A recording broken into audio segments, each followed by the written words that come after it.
नमस्कार, मैं मनोज कुमार कौटिल्य पाठशाला में आपका स्वागत करता हूं। तो साथियों, आज मेरे द्वारा झारखंड सरकार के द्वारा जो सहायक आचार्य की रिक्तियां निकाली गई है, उससे संबंधित जो भारतीय राज व्यवस्था के संदर्भ में जो टॉपिक है, उस टॉपिक के संदर्भ में मैं कुछ सवाल लेकर आया हूं और उसमें दो चीज़ों की बात कही गई है। जिन्होंने पेपर 4 के अंतर्गत जो भारतीय राज व्यवस्था से संबंधित पॉलिटी को रखे होंगे, तो उसी पॉलिटी को दो खंडों में बांटा गया है। एक थ्योरी का पार्ट है, एक इंडियन पॉलिटी का पार्ट है। तो आज जो मेरे द्वारा लाया गया है वो इंडियन पॉलिटी का है, और इंडियन पॉलिटी से संबंधित जो कुछ सवाल हैं, इंपॉर्टेंट सवाल हैं, जो सिलेबस कहता है, उस सिलेबस के अकॉर्डिंग सहायक आचार्य ही नहीं बल्कि अन्य प्रतियोगिता परीक्षाओं के लिए वो सवाल पूछे जाने की संभावना होती है, और वैसे सवालों को मेरे द्वारा लाया गया है। तो स्टार्ट करते हैं वो सवाल कि क्या है, उससे संबंधित बातें क्या है। तो सबसे पहले हम देखते हैं स्थिति क्या है। सवाल है कि संविधान सभा के चुने हुए अस्थाई अध्यक्ष कौन थे। ध्यान से सुनेंगे, सवाल बनता है कि संविधान सभा के चुने हुए अस्थाई अध्यक्ष कौन थे। तो अस्थाई अध्यक्ष के पद पर जो गए थे वो डॉक्टर राजेंद्र प्रसाद गए थे। तो दो सवाल यहाँ से बनता है कि सर, अगर डॉक्टर राजेंद्र प्रसाद गए थे तो इन्हें अस्थाई अध्यक्ष के रूप में कब चुना गया था? 11 दिसंबर 1946 को ये चुना गया था। दूसरी बात कहता है, तो फिर सर डॉक्टर भीमराव अंबेडकर क्या थे? तो डॉक्टर भीमराव अंबेडकर जो थे वो संविधान सभा के प्रारूप समिति के अध्यक्ष थे। तीसरा सवाल बनता है कि सर डॉक्टर सच्चिदानंद सिन्हा क्या थे? तो डॉक्टर सच्चिदानंद सिन्हा संविधान सभा के टेम्पररी चेयरमैन थे, अस्थाई अध्यक्ष थे, जिन्हें 9 दिसंबर 1946 ईस्वी को संविधान सभा ने चुना था। तो इस प्रकार से, और जो आता है option D, doctor Sarvepalli Radhakrishnan क्या थे? तो ये भारत के प्रथम उपराष्ट्रपति के पद के लिए चुने गए थे। तो मेरा क्वेश्चन क्या है कि संविधान सभा के चुने हुए अस्थाई अध्यक्ष कौन थे? तो अस्थाई अध्यक्ष कोई और नहीं बल्कि डॉक्टर राजेंद्र प्रसाद थे। तो उम्मीद है कि ये समझ में आया होगा। हम आगे बढ़ते हैं, कुछ क्वेश्चन को और लेते हैं। तो देखते हैं, निम्नलिखित में से संविधान सभा की संघ संविधान समिति का अध्यक्ष कौन था? तो मैंने ये कहा कि संविधान सभा के निर्माण में 8 बड़ी समितियां और 13 छोटी समितियों का निर्माण किया गया था, जिसमें से एक समिति के बारे में पूछा है, और वो समिति है संघ संविधान समिति का अध्यक्ष कौन था? तो संघ संविधान समिति के अध्यक्ष कोई और नहीं बल्कि जवाहरलाल नेहरू थे। तो उम्मीद है कि ये समझ में आ रहा होगा कि संघ संविधान समिति के अध्यक्ष कौन थे? जवाहरलाल नेहरू थे। अगर इसी को पूछा जाए तो फिर BR अंबेडकर क्या थे? अभी मैंने कहा ये प्रारूप समिति के अध्यक्ष थे। तो फिर JB कृपलानी क्या थे? ये झंडा समिति के अध्यक्ष थे। और अल्लादी कृष्णा अय्यर क्या थे? तो ये अल्लादी कृष्णा अय्यर जो थे वो प्रारूप समिति के जो 7 सदस्य थे उनमें से एक शामिल थे। तो साथियों, आपका क्वेश्चन क्या है? संघ संविधान समिति के अध्यक्ष कौन थे? तो संघ संविधान समिति के अध्यक्ष जवाहरलाल नेहरू थे। बहुत इंपॉर्टेंट और सवाल पूछा गया है। तो अगला जो क्वेश्चन आता है, संविधान सभा में उद्देश्य प्रस्तावना प्रियम्बल किसके द्वारा प्रस्तुत किया गया? क्वेश्चन फिर से देखा जाए, संविधान सभा में उद्देश्य प्रस्ताव निम्न में से किस एक के द्वारा प्रस्तुत किया गया था? तो मेरा क्वेश्चन ये है कि किसने संविधान सभा के समक्ष प्रस्तावना को प्रस्तुत किया? तो प्रस्तावना को प्रस्तुत करने वाले व्यक्ति कोई और नहीं बल्कि पंडित जवाहरलाल नेहरू थे। तो दो सवाल यहाँ से बनता है कि आखिरकार पंडित जवाहरलाल नेहरू ने प्रस्तावना को कब प्रस्तुत किया, ये जानने की इच्छा होगी। तो मैं बताता हूँ कि इन्होंने प्रस्तावना को 13 दिसंबर 1946 ईस्वी को प्रस्तुत किया था, जिसे संविधान सभा ने 22 जनवरी 1947 ईस्वी को स्वीकार कर लिया। तो दो सवाल यहाँ बन गया कि आखिरकार संविधान सभा के समक्ष प्रस्तावना को किसने रखा था? उद्देश्य प्रस्ताव को किसने रखा था? जवाहरलाल नेहरू ने। भाई कब रखा था? तो वो रखा था 13 दिसंबर 1946 को। संविधान सभा ने उसे कब स्वीकार किया? तो संविधान सभा ने उसे 22 जनवरी 1947 को स्वीकार कर लिया। तो ये है पॉइंट। आगे का क्वेश्चन देखते हैं। तो क्वेश्चन क्या कहता है? ये सहायक आचार्य ही नहीं, ओवरऑल इंडिया में जितने भी पॉलिटी से संबंधित सवाल होते हैं वहां ये काम आने वाला है। तो कोई भी इस सेशन को देख सकते हैं। तीसरा सवाल, भारतीय संविधान में मौलिक कर्तव्य का विचार लिया गया है। जो नेक्स्ट क्वेश्चन है हमारा वो कहता है कि भारतीय संविधान में फंडामेंटल ड्यूटीज, मौलिक कर्तव्यों का विचार लिया गया है। तो कहां से लिया गया है ये चीजें हमें जाननी है। तो ये जो मौलिक कर्तव्य है इसका राइट आंसर होगा रूस, पूर्व सोवियत संघ को ही अभी रूस कहा जाता है। तो ये रूस के संविधान से लिया गया है। तो पॉइंट ये आता है हमारा कि आखिरकार ये जो रूस से लिया गया है तो फिर अमेरिका से क्या लिया गया है? तो आप सबको पता होगा कि संविधान सभा ने लगभग 60 देशों के संविधानों का अध्ययन किया, और जब 60 देशों के संविधानों का अध्ययन किया तो परिणाम देखा कि जो जो मेन पॉइंट लेना है हमें वो कुछ ना कुछ देश से लिया गया। जैसे हम एक उदाहरण दे, हालांकि ढेर सारी चीज़ें ली गई हैं, तो अमेरिका के संविधान से फंडामेंटल राइट लिया गया है। अगर हम ब्रिटिश संविधान से देखें तो यहाँ पर जो है वो सिंगल सिटीजनशिप लिया गया है, सिंगल सिटीजनशिप लिया गया है। अगर फ्रांस के संविधान को देखें तो फ्रांस के संविधान से गणतंत्रात्मक शासन प्रणाली ली गई है। तो साथियों ये समझ में आया होगा कि मौलिक कर्तव्य का विचार लिया गया है तो रूस से लिया गया है, पूर्व सोवियत संघ से लिया गया है। आगे क्वेश्चन देखते हैं। तो आगे क्वेश्चन क्या कहता है, ध्यान से सुना जाए। न्यायिक पुनर्वलोकन, जुडिशियल रिव्यू की व्यवस्था। क्वेश्चन है न्यायिक पुनर्वलोकन, जुडिशियल रिव्यू की व्यवस्था क्या? तो ये क्वेश्चन है कहां से, कौन से देश में?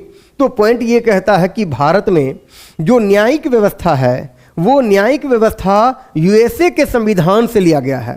और वो जो न्यायिक व्यवस्था के तहत जो है जुडिशियल रिव्यू है, न्यायिक जो पुनर्वलोकन है, ये न्यायिक पुनर्वलोकन भी आपका यूएसए से है। अतः इसका सही आंसर होगा भारत और यूएसए में। तो क्या क्वेश्चन है? न्यायिक पुनर्वलोकन की व्यवस्था यहीं पर आगे भारत और यूएसए में है। मतलब ये दो देश यहां पर हैं जहां न्यायिक पुनर्वलोकन का उल्लेख किया गया है। तो ये बातें हैं।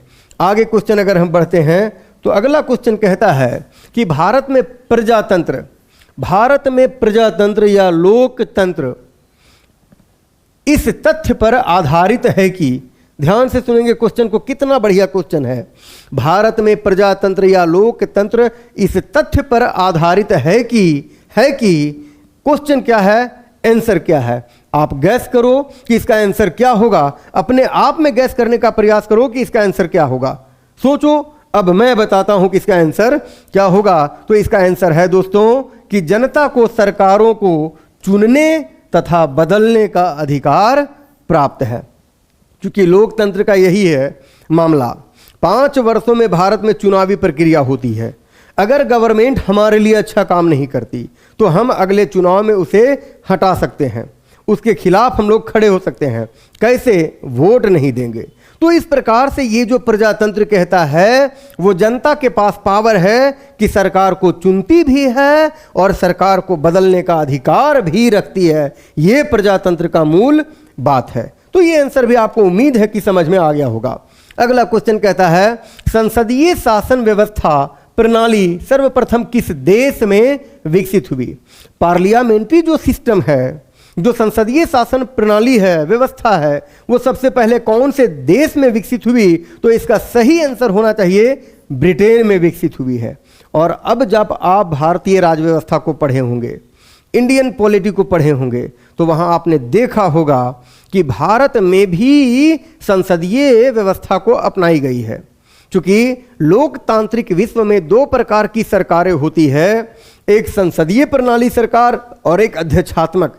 तो भारत में भी संसदीय प्रणाली अपनाई गई है जो ब्रिटेन के संविधान से ही लिया गया है। तो इसका सही आंसर जो है वो ब्रिटेन होगा। बेल्जियम का ऐसा कहीं कोई जिक्र नहीं आता है। स्विट्जरलैंड में मैंने कहा था, इसके बारे में 2 लाइन समझेंगे कि जो प्रत्यक्ष लोकतंत्र, यहाँ पर ये नहीं है, तो स्विट्जरलैंड के बारे में भी वैसा कुछ नहीं है। और एक आता है फ्रांस, तो फ्रांस के बारे में कहा जाता है कि यहाँ से गणतंत्रात्मक शासन प्रणाली ली गई है।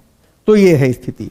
तो ये कट गया मेरा, वैसा कुछ विशेष नहीं है। बेल्जियम कट गया मेरा, कोई विशेष नहीं है। फ्रांस से क्या लिया गया है? गणतंत्रात्मक लिया गया है। और संसदीय शासन प्रणाली सर्वप्रथम कहाँ हुई थी? तो ब्रिटेन में हुई थी। ये क्वेश्चन मेरा फुलफिल करता है। क्वेश्चन आगे बढ़ते हैं। तो क्वेश्चन आगे कहता है, ध्यान देंगे, संविधान में हमारे राष्ट्र का उल्लेख, संविधान में हमारे राष्ट्र का उल्लेख, हमारे देश का उल्लेख किस नाम से या नामों से किया गया है? देखिए क्या क्वेश्चन है। संविधान में हमारे देश का, हमारे राष्ट्र का उल्लेख किस नाम से, किस नामों से किया गया है? तो ध्यान देंगे, यहाँ जो ऑप्शन है भारत, हिंदुस्तान तथा इंडिया, ये गलत है। ध्यान से सुनेंगे, यहाँ जो कहता है हिंदुस्तान तथा इंडिया, ये भी गलत है। यहाँ जो कहता है केवल भारत, ये भी गलत है। तो फिर बचा क्या? यहाँ कहा गया है भारत तथा इंडिया।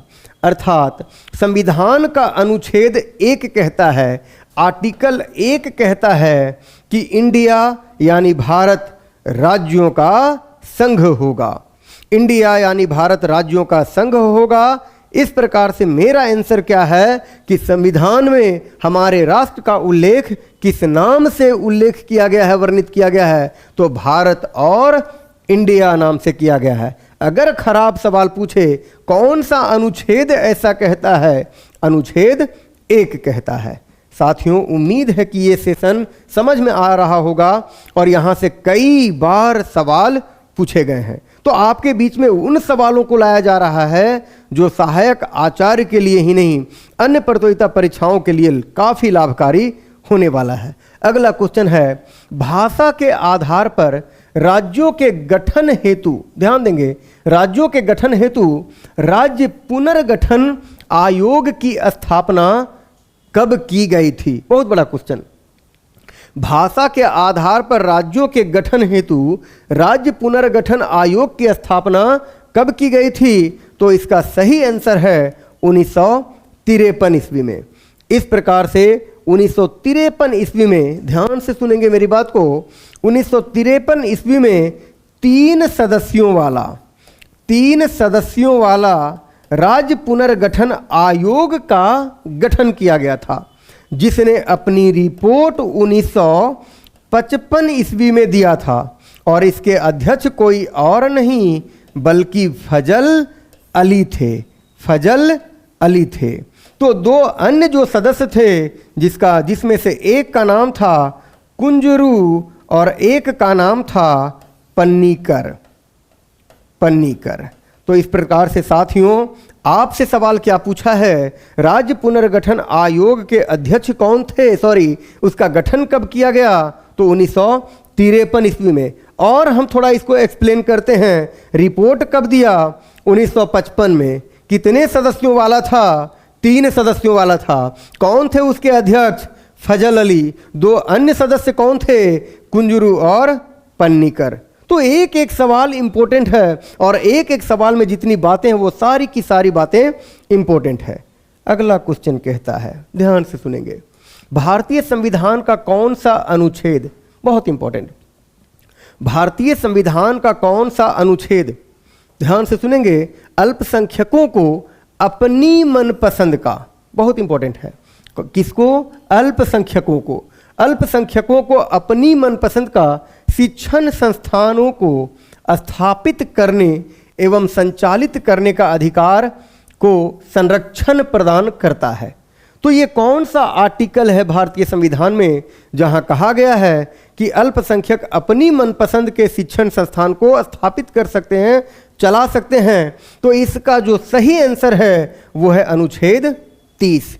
तो ऐसा अनुच्छेद 30 में कहा गया है, तो आपके मन में सवाल आया होगा कि सर ये तो मौलिक अधिकार का पाठ है। क्योंकि मौलिक अधिकार संविधान के अनुच्छेद 12 से 35 तक में शामिल है, लेकिन जो हमारा अधिकार है वो 14 से 32 तक ही शामिल है। तो इस प्रकार से यदि कहा जाए तो ये आर्टिकल अनुच्छेद 30 कहता है। अब आपके मन में सवाल आया होगा कि 19 क्या कहता है? तो 19 में 6 प्रकार की स्वतंत्रता प्राप्त है, अर्थात 19 में स्वतंत्रता का अधिकार है। और यहाँ पर 19 में A, B, C, D, E और फिर जाकर के आपका G, इतना आर्टिकल है, अर्थात 6 आर्टिकलों को यहाँ पर सजाया गया है। तो खैर अगला जो पॉइंट कहता है अनुच्छेद 29 क्या कहता है? तो अनुच्छेद जो 29 है वो 2 बातों का जिक्र करता है। एक कि प्रत्येक व्यक्ति को जिसकी अपनी विशेष भाषा है, जिसकी अपनी विशेष लिपि है, जिसकी अपनी विशेष संस्कृति है, उसे बचाए रखने का अधिकार होगा।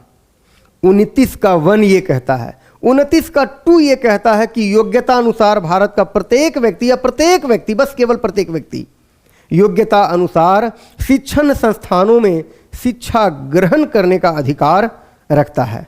और 26 कहता है कि व्यक्ति को धार्मिक संगठन बनाने का अधिकार प्राप्त है। तो साथियों ये चीज़ समझ में आ गया होगा कि किस अनुच्छेद के तहत अल्पसंख्यकों के लिए शिक्षण संस्थानों को चलाने का अधिकार दिया गया है? अनुच्छेद 30 के तहत। मैंने ये भी कहा 19 में 6 प्रकार की स्वतंत्रता प्राप्त है, मैंने ये भी कहा 26 में क्या है, और मैंने 29 का 1 और 2 को भी एक्सप्लेन कर दिया। लेकिन अगर यहाँ हम देखें तो कहता है, ए कहता है वाक एवं अभिव्यक्ति की स्वतंत्रता, बी कहता है शांतिपूर्ण तरीके से बैठक करने की स्वतंत्रता, सी कहता है संघ और संगठन बनाने की स्वतंत्रता, डी कहता है कहीं भी आने जाने की स्वतंत्रता, ई कहता है कहीं भी निवास करने की स्वतंत्रता, और हमारा जी कहता है व्यापार करने की स्वतंत्रता। तो साथियों एक एक आर्टिकल, एक एक पॉइंट, एक एक क्वेश्चन काफ़ी लाभकारी है। तो ये है मामला। आगे क्वेश्चन हम बढ़ें तो अगला क्वेश्चन क्या कहता है? डॉक्टर भीमराव अंबेडकर ने निम्न मौलिक अधिकारों में से किस संविधान का हृदय एवं आत्मा कहा? क्वेश्चन थोड़ा अधूरा है।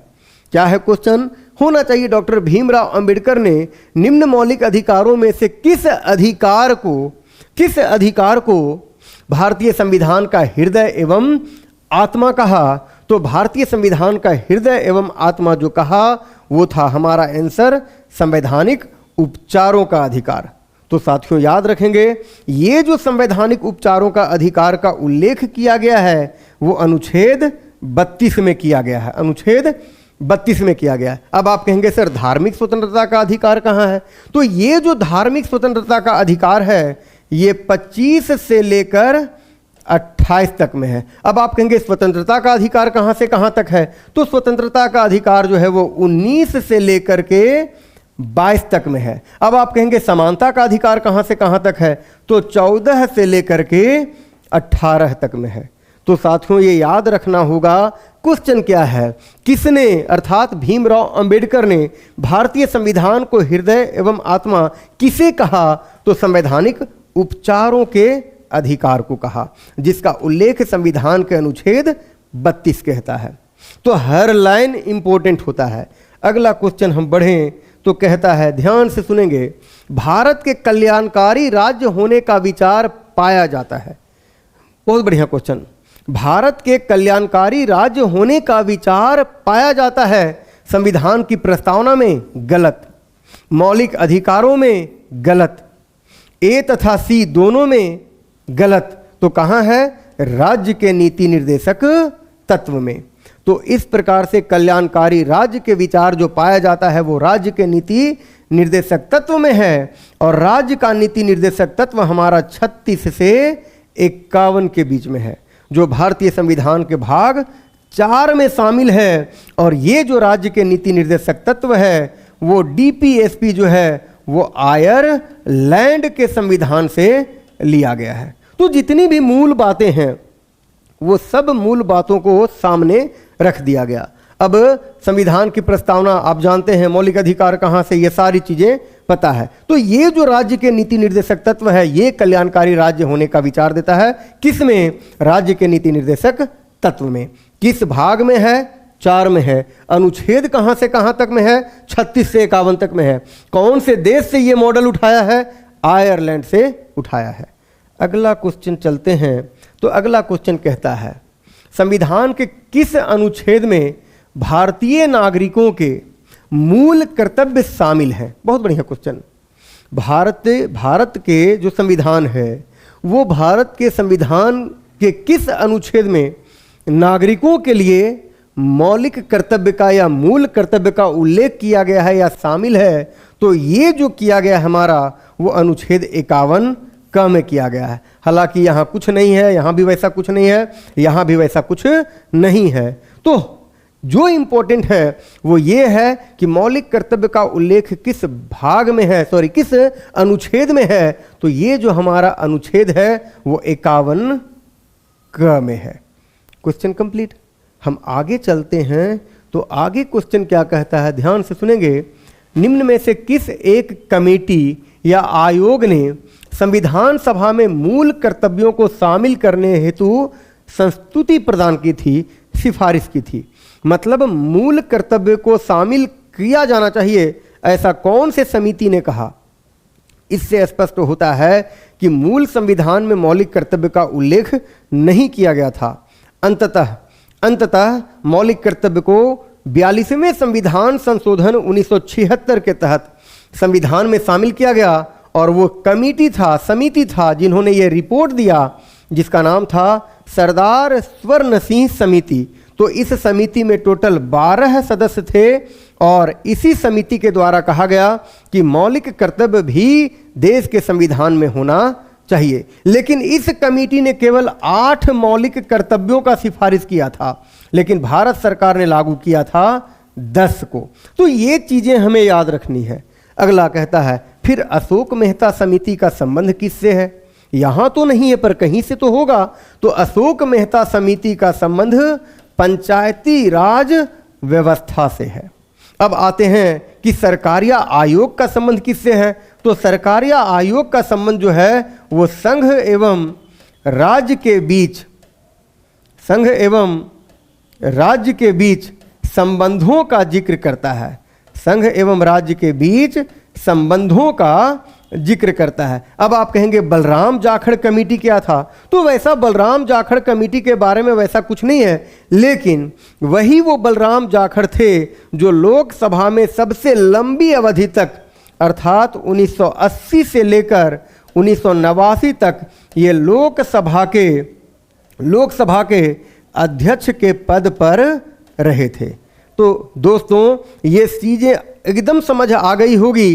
क्वेश्चन क्या है, किस कमेटी के आयोग के सिफारिश पर? सरदार स्वर्ण सिंह समिति के सिफारिश पर। आगे क्वेश्चन आते हैं। तो क्वेश्चन क्या है, ध्यान देंगे। संविधान के निम्नलिखित अनुच्छेदों में से किस एक अनुच्छेद के अंतर्गत संघ की कार्यपालिका शक्तियां राष्ट्रपति में निहित है? बहुत बढ़िया क्वेश्चन। संघ की जो कार्यपालक शक्ति है वो राष्ट्रपति में निहित है, ऐसा कहाँ कहा गया है? तो ऐसा जो कहा गया है वो संविधान के अनुच्छेद 53 में कहा गया है। तो अब आप कहेंगे 51 में क्या है? तो 36 से 51 तक में डीपीएसपी है, मैंने अभी कहा। 52 क्या कहता है? तो 52 कहता है कि भारत का एक राष्ट्रपति होगा। 53 क्या कहता है? तो कार्यपालिका शक्ति जो होगी वो राष्ट्रपति के पास होगी। और 54 क्या कहता है कि राष्ट्रपति का निर्वाचन होगा। राष्ट्रपति का पद वंश के आधार पर नहीं बल्कि निर्वाचन के आधार पर होगा। कितना बढ़िया क्वेश्चन है। तो संघ की कार्यपालिका शक्ति राष्ट्रपति में निहित है, ऐसा कौन सा अनुच्छेद कहता है? तो ऐसा अनुच्छेद कोई और नहीं बल्कि अनुच्छेद 53 कहता है। हम आगे बढ़ें तो आगे जो क्वेश्चन है वो ये है, ध्यान देंगे। भारत के राष्ट्रपति की शक्तियों के बारे में निम्नलिखित में से कौन सा एक सही नहीं है? अब देखो कितना बढ़िया बात है। राष्ट्रपति के पास ढेर सारी शक्तियां हैं, भारत के राष्ट्रपति के पास, क्योंकि वो कार्यपालक प्रधान है। तो जब कार्यपालक प्रधान है तो उनके पास जो जो शक्तियां हैं उनमें से कौन सी यहाँ पर शक्तियों में से एक शामिल नहीं है। तो राष्ट्रपति को सर्वोच्च न्यायालय के परामर्श को स्वीकार करना चाहिए। पहले पढ़ लेते हैं फिर आंसर देते हैं। आप तब तक अपने मन में आंसर सोचते रहो। आपातकालीन शक्तियां हैं, देखते हैं राज्यों में राष्ट्रपति शासन को आगे बढ़ाने की शक्ति है या फिर राष्ट्रपति सर्वोच्च न्यायालय के परामर्श को स्वीकार अथवा अस्वीकार कर सकता है। तो अब यहां पर देखेंगे, यहां पर लिखा हुआ है कि स्वीकार करना चाहिए, यहां पर लिखा हुआ है स्वीकार कर भी सकता है और स्वीकार नहीं भी कर सकता है। तो इसका जो सही आंसर है कि कौन शामिल नहीं है, कौन सही नहीं है, तो ये सही नहीं है। मतलब राष्ट्रपति स्वीकार कर भी सकते हैं और नहीं भी कर सकते हैं। तो साथियों ऐसे क्वेश्चन भी होते हैं और ये सारे के सारे सवाल कहीं ना कहीं पूछे गए हैं, तो ये आंसर सही होगा। आगे आते हैं। क्वेश्चन कहता है प्रधानमंत्री मनमोहन सिंह, बहुत बढ़िया क्वेश्चन। प्रधानमंत्री Manmohan Singh full stop. Answer क्या है ध्यान देखते हैं। पंजाब से लोकसभा के सदस्य थे, पढ़ते हैं। पंजाब से राज्यसभा के सदस्य थे, आगे पढ़ते हैं। राजस्थान से राज्यसभा के सदस्य थे या फिर असम से राज्यसभा के सदस्य थे। मतलब जब तक प्रधानमंत्री के पद पर मनमोहन सिंह रहे 2004 से लेकर 2014 तक वे लोकसभा का चुनाव लड़े ही नहीं। अब जब लोकसभा का चुनाव नहीं लड़े तो ये जो मेरा लोकसभा का मामला है ये तो ऐसा ही कट गया। अब क्या बचता है, पंजाब, राजस्थान या असम। तो ध्यान देंगे, आप सुने होंगे, कहीं देखे होंगे, नहीं भी देखे होंगे। मतलब ये असम राज्य से राज्यसभा के सदस्य थे। इस प्रकार से कोई भी व्यक्ति अगर प्रधानमंत्री बनता है तो उसे या तो लोकसभा का मेंबर होना चाहिए या तो राज्यसभा का मेंबर होना चाहिए। अगर वो लोकसभा और राज्यसभा दोनों का मेंबर नहीं है प्रधानमंत्री बनते समय, तो उन्हें 6 महीनों के अंदर लोकसभा या राज्यसभा के सदस्य के रूप में निर्वाचित होना अनिवार्य होता है। तो मेरा क्वेश्चन क्या है कि प्रधानमंत्री मनमोहन सिंह क्या असम से राज्यसभा के सदस्य थे, ये भी सवाल पूछा गया है। अगला जो क्वेश्चन आता है वो कुछ यूं है, इस प्रकार से है। स्वतंत्र भारत के प्रथम वित्त मंत्री, फाइनेंस मिनिस्टर कौन थे? कितना बढ़िया क्वेश्चन है। तो स्वतंत्र भारत के प्रथम जो वित्त मंत्री थे वो कौन थे? तो एक एक करके हम लोग इसका ऑपरेशन करते हैं। श्री गुलजारी लाल नंदा, क्या ये थे? नो, ये वो व्यक्ति थे जो योजना आयोग के प्रथम उपाध्यक्ष बने थे। ध्यान देंगे, गुलजारी लाल नंदा वो व्यक्ति थे जो योजना आयोग के प्रथम उपाध्यक्ष बने थे। एक पॉइंट, गुलजारी लाल नंदा वो व्यक्ति थे जो 2 बार कार्यवाहक प्रधानमंत्री के पद को सुशोभित कर चुके थे। 2 बार कार्यवाहक प्रधानमंत्री के रूप में। तीसरी बात, आर के सन्मुखम चेट्टी, इस पर हम रुकते हैं। श्री कृष्णामाचारी, ये भी नहीं। श्रीमती सरोजनी नायडू, ये भी नहीं। तो इसका सही जो आंसर है वो है आर के सन्मुखम चिट्टी। तो ये जो श्री कृष्णामाचारी थे या वीटी कृष्णामाचारी थे, ये संविधान सभा में शामिल थे, ये यहाँ पर शामिल नहीं थे। श्रीमती सरोजनी नायडू वो थी जो किसी भी राज्य के अर्थात उत्तर प्रदेश राज्य की पहली राज्यपाल के रूप में सुशोभित हुई थी। तो साथियों याद रखना होगा, स्वतंत्र भारत के प्रथम वित्त मंत्री कौन थे? आर के सन्मुखम चेट्टी थे। Yes, very good. अब अगला सवाल आता है। उम्मीद है कि ये सेशन अच्छा लग रहा होगा। आगे हम और भी ऐसे ही भारतीय राज्य व्यवस्था के संदर्भ में और भी ऐसा सेशन लाएंगे और फिर जो थ्योरी का पार्ट है वो सहायक आचार्य के लिए थ्योरी के पार्ट से जो क्वेश्चंस हैं उन सारे क्वेश्चनों को भी हम लोग लाने का प्रयास करेंगे। उम्मीद है कि ये चीज़ें आपको समझ में आ रही होगी। अगला क्वेश्चन, भारत के किस प्रधानमंत्री की मृत्यु देश के बाहर हुई? अरे ये क्या बात है भाई, इसका मतलब क्या पद पर रहते हुए प्रधानमंत्रियों की मृत्यु हुई है? मतलब किस शब्द लगा दिया इसमें? इसका मतलब 2-3 लोगों की मृत्यु हुई होगी। स्पष्ट है कि भारत के 3 ऐसे प्रधानमंत्री थे जिनकी मृत्यु कार्यकाल के दौरान हो गई, जिसमें पहला नाम था जवाहरलाल नेहरू। और जवाहरलाल नेहरू की मृत्यु 27 मई 1964 को हुआ था।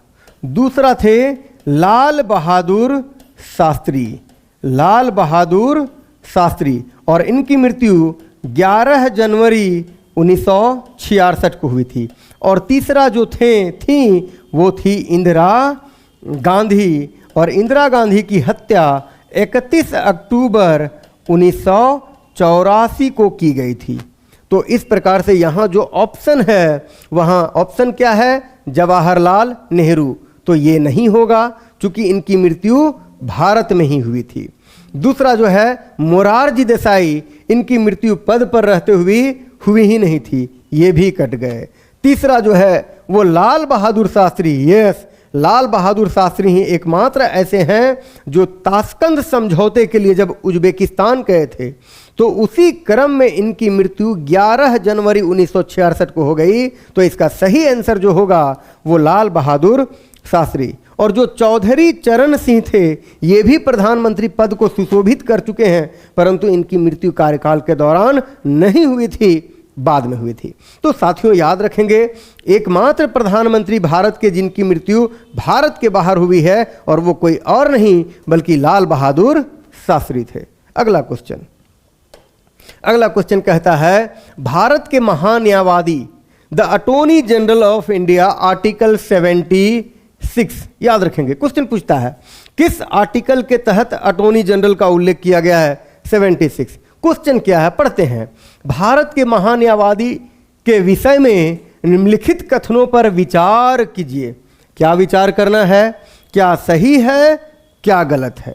तो मुझे सही को छांटना है, गलत खुद ब खुद छटा जाएगा। Yes, very good. तो सवाल क्या है? वह भारत के राष्ट्रपति द्वारा नियुक्त होता है, बिल्कुल सही। मतलब महान्यायवादी को कोई और नहीं बल्कि राष्ट्रपति ही अपॉइंटमेंट करते हैं केंद्रीय मंत्री परिषद के सलाह से या प्रधानमंत्री के सलाह से, पहला। दूसरा, उसमें वही योग्यता होनी चाहिए जो सर्वोच्च न्यायालय के न्यायाधीश की होती है, ये भी सही, दो भी सही। तीसरा, उसे संसद के किसी भी एक सदन का सदस्य होना चाहिए, नो, बिल्कुल नहीं। ये महान्यायवादी भारत के संसद का सदस्य नहीं होता है, नहीं होता है, ये कट गया। संसद द्वारा महाभियोग के द्वारा उसे पद से हटाया जा सकता है, नो, बिल्कुल नहीं। इन्हें प्रधानमंत्री के सलाह से कभी भी राष्ट्रपति पद से हटा सकते हैं। इस प्रकार से हटाने का पावर महाभियोग की प्रक्रिया नहीं है बल्कि राष्ट्रपति के अनुसार है, राष्ट्रपति की इच्छा पर है, और राष्ट्रपति को एडवाइजरी का काम कोई और नहीं बल्कि प्रधानमंत्री करते हैं। इस प्रकार से ऑप्शन जहां मेरा 1 और ऑप्शन 2 सही होगा वो आंसर सही हो जाएगा। और ए और 2 देखते हैं कहाँ है, तो ए और 2 मेरा 1 में है। तो सही आंसर क्या हो जाएगा? 1 और 2। वह भारत के राष्ट्रपति द्वारा नियुक्त होता है और वह उसमें वही योग्यता होनी चाहिए जो सर्वोच्च न्यायालय के न्यायाधीश बनने की योग्यता होनी चाहिए। अब आपके मन में एक और सवाल आ रहा होगा कि सुप्रीम कोर्ट का न्यायाधीश बनने की क्या योग्यता है? Yes, very good. तो अगर हम देखें तो यहाँ पर कहता है वह भारत का नागरिक हो। दूसरी योग्यता कहता है वह 1 या 1 से अधिक उच्च न्यायालय में 5 वर्षों तक जज के रूप में काम कर चुका हो, अथवा वह 1 या 1 से अधिक उच्च न्यायालय में 10 वर्षों तक वकालत कर चुका हो, यही उनकी योग्यता है। तो इतनी अगर योग्यता कोई रखता है व्यक्ति, वही भारत का महान्यायवादी बनता है, अन्यथा नहीं बनता है। यस, आगे अगला क्वेश्चन। भारत का सॉलिसिटर जनरल होता है, बहुत बढ़िया क्वेश्चन। भारत का जो सॉलिसिटर जनरल होता है वो कौन होता है? इतना बढ़िया क्वेश्चन है, सोचिए क्या है। एक प्रशासनिक अधिकारी, एक न्यायिक सलाहकार, प्रधानमंत्री का सलाहकार, राष्ट्रपति को सलाह देने के लिए एक कानूनी अधिकारी। ध्यान से सुनेंगे क्वेश्चन और आप सोचेंगे कि इस क्वेश्चन का आंसर क्या होना चाहिए। सोच लिए? यस, बढ़िया सोचा आपने, बहुत बढ़िया। वो जो होते हैं वो एक न्यायिक सलाहकार होते हैं। मतलब ये आपको जानना है कि 76 जो कहता है वो भारत का एक महान्यायवादी कहता है, और उसी महान्यायवादी के नीचे एक सॉलिसिटर जनरल होता है जिसे राष्ट्रपति के द्वारा ही अपॉइंटमेंट किया जाता है, और सॉलिसिटर जनरल के नीचे एक और होता है जिसे कहा जाता है एडिशनल सॉलिसिटर जनरल। तो मेरा क्वेश्चन क्या है कि भारत का सॉलिसिटर जनरल होता है तो वो एक न्यायिक सलाहकार होता है जो महान्यायवादी के नीचे काम करता है, उनकी सहायता के लिए होता है। आगे क्वेश्चन देखें साथियों, तो अगला क्वेश्चन कहता है निम्नलिखित में से कौन संसद की लोक लेखा समिति की बैठकों में उपस्थित रहता है। कितना बढ़िया क्वेश्चन है। निम्नलिखित में से कौन संसद की लोक लेखा समिति की बैठकों में उपस्थित रहता है। ध्यान देंगे, भारत का महान्यायवादी नो, इसे कानूनी सलाहकार के रूप में रखा गया है। भारत के महाधिवक्ता नो, महाधिवक्ता शब्द जो है हम वो राज्य के संदर्भ में करते हैं। The advocate general of state, राज्य का महाधिवक्ता। भारत के नियंत्रक एवं महालेखा परीक्षक या उपरोक्त में से कोई नहीं। तो सोचिए तो क्या इसका आंसर होना चाहिए। यस, आपने बिल्कुल सही सोचा, आपने बिल्कुल सही सोचा, और इसका आंसर है भारत के नियंत्रक एवं महालेखा परीक्षक, जिसे कहा जाता है CAG, controller and auditor general of India. Controller and auditor general of India, जिसका उल्लेख संविधान के अनुच्छेद 148 से लेकर 151 के बीच में किया गया है। तो यही जो बंदा है जो केंद्र और राज्य सरकार की संचित निधियों के आय और व्यय का जब जांच करता है तो इसकी जांच की रिपोर्ट को संसद में भेज दिया जाता है, और जब संसद में भेज दिया जाता है तो इसकी रिपोर्ट को जांच करता है लोक लेखा समिति। इसलिए जब इसकी रिपोर्ट को लोक लेखा समिति जांच कर रहा होता है तो वो भी इस दौरान वहां उपस्थित होता है। देखिए कितना बढ़िया क्वेश्चन आ गया, शानदार क्वेश्चन, लाजवाब क्वेश्चन, पूछा हुआ क्वेश्चन और पूछने की संभावना ऐसी क्वेश्चन। तो इस प्रकार से निम्नलिखित में से कौन संसद की लोक लेखा समिति में की बैठकों में उपस्थित होता है। तो केवल और केवल भारत के नियंत्रक एवं महालेखा परीक्षक होता है। अगला क्वेश्चन, बहुत बढ़िया। अगला क्वेश्चन, निम्नलिखित में से राज्यों के किस युग्म को लोकसभा में समान सीटें हैं। अब देखिए कितना बढ़िया है। ये तो आवश्यकता पड़ गई कि लोकसभा में कौन से राज्य की सीट कितनी है। तो यहां पर जो आंसर होगा, क्या पंजाब और असम एक समान है? बिल्कुल नहीं। क्या गुजरात और राजस्थान एक समान है? बिल्कुल नहीं। क्या मध्य प्रदेश और तमिलनाडु एक समान है? बिल्कुल नहीं। बच कौन गया? आंध्र प्रदेश और राजस्थान। मतलब आंध्र प्रदेश में भी लोकसभा की सीटें 25 है और राजस्थान में भी लोकसभा की सीटें 25 है। इस प्रकार से इसका सही आंसर हो जाएगा ऑप्शन डी। बहुत बढ़िया, ऐसे ऐसे क्वेश्चन पूछे जाते हैं। अगला क्वेश्चन है, लोकसभा का पहला आम चुनाव कब हुआ था? ले देखिए, तो कई लोगों के मन में आया होगा कि जब देश को आज़ादी मिली तब लोकसभा का चुनाव हुआ होगा। नो, बिल्कुल नहीं। लोकसभा का पहला आम चुनाव 1951 से 52 में हुआ था। लेकिन यहाँ ऑप्शन क्या है? 1949, 1952, 1950, 1954। तो मैंने कहा 51 से 52 में हुआ था और ऑप्शन क्या मेरा मिल रहा है? 52। तो इसका सही जवाब होगा 1952।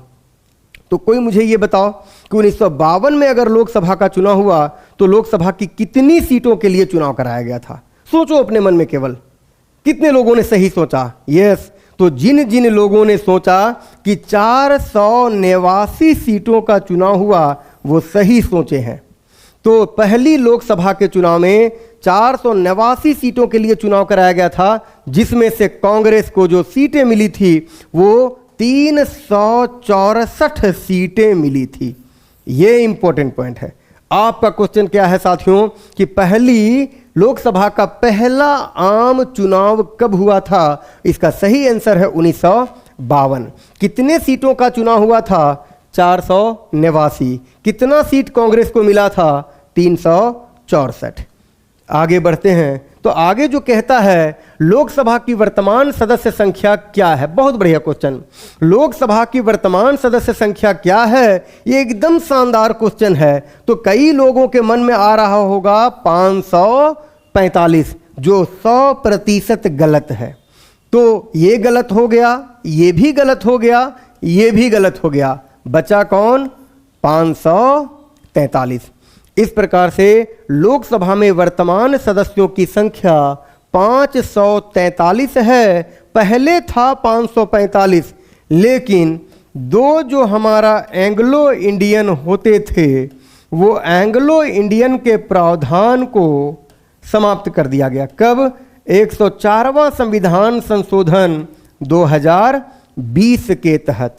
तो अब जो 545 में हम 2 को निकाल दिए तो बचा कितना? 543। तो वर्तमान में लोकसभा सदस्यों की संख्या कितनी हो गई है? 543 हो गई है। बिल्कुल सही जवाब है। अगला क्वेश्चन अगर हम आते हैं तो अगला क्वेश्चन कहता है बंधुआ मजदूरी उन्मूलन अधिनियम संसद ने कब पारित किया? बहुत बढ़िया क्वेश्चन। और ये भी सवाल पूछा है, बंधुआ मजदूरी उन्मूलन अधिनियम संसद ने कब पारित किया? तो क्या 1981? गलत। क्या 1979? गलत। क्या 1971? गलत। और इसका सही जवाब है 1976। चूंकि संविधान के अनुच्छेद 23 से 24 के बीच में शोषण के विरुद्ध अधिकारों का उल्लेख किया गया है और उसी में से एक अनुच्छेद है अनुच्छेद 23, जहां बाल श्रम, बलात्श्रम, महिलाओं और बच्चों को वस्तुओं की भांति खरीद बिक्री करना और बंधुआ मजदूरी जैसे नियमों को हटाया गया है।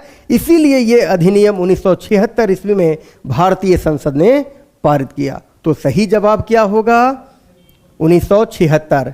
शोषण के विरुद्ध अधिकार कहां से कहां तक है? 23 से 24।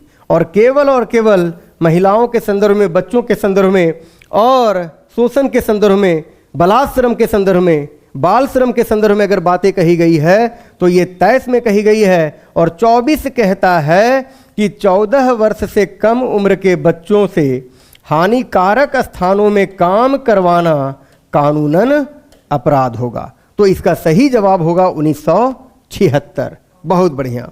अगला क्वेश्चन साथियों हम आगे बढ़ते हैं। अगला क्वेश्चन कहता है भारत में निम्नलिखित में से किसके अंतर्गत पंचायती राज प्रणाली की व्यवस्था की गई है? वेरी गुड, बहुत शानदार क्वेश्चन। भारत में निम्नलिखित में से किसके अंतर्गत पंचायती राज प्रणाली की व्यवस्था की गई है? मौलिक अधिकार के अंतर्गत, मौलिक कर्तव्य के अंतर्गत, राज्य के नीति निर्देशक तत्व के अंतर्गत, या तो फिर चुनाव आयोग के अंतर्गत। तो भाई आप सबको पता है मौलिक अधिकार अनुच्छेद 12 से 35 के बीच में है। आप सबको पता है मौलिक कर्तव्य 51 क में है। और आप सबको पता है राज्य के नीति निर्देशक तत्व 36 से 51 में है। और आप सबको पता है कि निर्वाचन आयोग 324 से लेकर 329 में है। अब आप देखो कि इनमें से कौन सा आंसर सही होगा। मैंने सारा आर्टिकल को आपके बीच रख दिया। तो इसका जो सही जवाब है वो सही जवाब है राज्य के नीति निर्देशक तत्व में। तो राज्य के नीति निर्देशक तत्व के इसी 36 से 51 के बीच में अनुच्छेद 40 कहता है कि राज्य सरकार का ये उत्तरदायित्व है कि राज्य में ग्राम पंचायत का गठन करे। बहुत बढ़िया क्वेश्चन। फिर से क्वेश्चन पढ़ते हैं। भारत में निम्नलिखित में से किसके अंतर्गत पंचायती राज प्रणाली की व्यवस्था की गई है? तो एक ही आंसर है और वो है राज्य के नीति निर्देशक सिद्धांत के अनुसार। और कोई आंसर सही नहीं होगा जिसका उल्लेख किया गया है राज्य के कर्तव्य के रूप में अनुच्छेद 40 में। अगला क्वेश्चन करते हैं साथियों। कहता है भारत में संसद की लोक लेखा समिति के अध्यक्ष की नियुक्ति, जो पब्लिक अकाउंट कमेटी है, लोक लेखा समिति है, इस लोक लेखा समिति के अध्यक्ष को कौन अपॉइंटमेंट करता है? भारत के राष्ट्रपति द्वारा, भारत के प्रधानमंत्री द्वारा, लोकसभा के अध्यक्ष द्वारा या राज्यसभा के अध्यक्ष द्वारा? तो ये 4 ऑप्शन है और इसमें से सबसे सही आंसर है वो लोकसभा के अध्यक्ष द्वारा। बाकी सारा आंसर हमारा गलत होगा। तो वन लाइनर यहां से ही पूछा जाता है कि लोक लेखा समिति के अध्यक्ष को कौन अपॉइंटमेंट करता है, कौन नियुक्त करता है? तो लोकसभा के अध्यक्ष के द्वारा नियुक्त किया जाता है, बाकी और किसी के द्वारा नियुक्त नहीं किया जाता है। अगला क्वेश्चन, बहुत बढ़िया क्वेश्चन। तो इस प्रकार से देखा जाए कि भारत की संचित निधि से निधि पैसा निकालने के लिए निम्नलिखित में से किसका अनुमोदन अनिवार्य है? किसका अनुमोदन अनिवार्य है, किसकी स्वीकृति आवश्यक है? तो इसका सही आंसर होगा भारत के राष्ट्रपति का, अर्थात भारत का राष्ट्रपति, भारत की संसद का। तो भारत की संसद के द्वारा ही यह स्वीकृति होगी। राष्ट्रपति का रोल नहीं है, प्रधानमंत्री का रोल नहीं है और वित्त मंत्री का भी रोल नहीं है। तो यहाँ अक्सर लोग गलत कर बैठते हैं कि पैसा का मामला है, निधि का मामला है, तो किसके पास जाएगा? वित्त मंत्री के पास जाएगा, जो गलत होगा। इसका सही आंसर होगा भारत की संचित निधि का। अगला क्वेश्चन आते हैं और इस सेशन का सबसे लास्ट का क्वेश्चन है, एक वर्ष में कम से कम कितनी बार संसद की बैठक होना आवश्यक है? कितना बढ़िया क्वेश्चन है। एक वर्ष में कम से कम संसद का बैठक कितनी बार होना आवश्यक है? 1 बार, 2 बार, 3 बार, 4 बार? यस, तो इसका सही आंसर है 2 बार होना आवश्यक है। और इसका आंसर कुछ ऐसे कहता है कि संसद का बैठक कुछ ये ऐसे हो जो 2 सेशनों के बीच 6 माह से अधिक का अंतराल ना हो। तो ये जो संसद का बैठक है वो राष्ट्रपति के द्वारा आहूत किया जाता है, बुलाया जाता है। और ये जो राष्ट्रपति बुलाते हैं वो संसद का बैठक जो है वो वर्ष में कम से कम 3 बार हो जाता है भारत का। इसमें से एक सत्र होता है बजट सत्र, एक दूसरा सत्र होता है मानसून सत्र और जो तीसरा सत्र होता है वो होता है शीतकालीन सत्र। शीतकालीन सत्र। तो क्वेश्चन क्या है कि वर्ष में कम से कम कितनी बार होनी चाहिए? तो कम से कम 2 बार होनी चाहिए, लेकिन हो कितना बार रहा है? 3 बार। तो इसका सटीक आंसर हो जाएगा 2 बार। तो साथियों, आज का जो ये सेशन था भारतीय राज्य व्यवस्था से संबंधित, इंडियन पॉलिटी से संबंधित, ये सारी बातें रखी गई। आगे के क्लास में और भी अच्छे अच्छे क्वेश्चंस इसी प्रकार से लाए जाएंगे जो आपके लिए प्रतियोगिता परीक्षाओं के लिए काफ़ी लाभकारी होगा। तो ये सेशन आज यहीं तक हम समाप्त करते हैं। फिर अगली क्लास में आपके साथ मुलाकात करेंगे और तब तक के लिए धन्यवाद।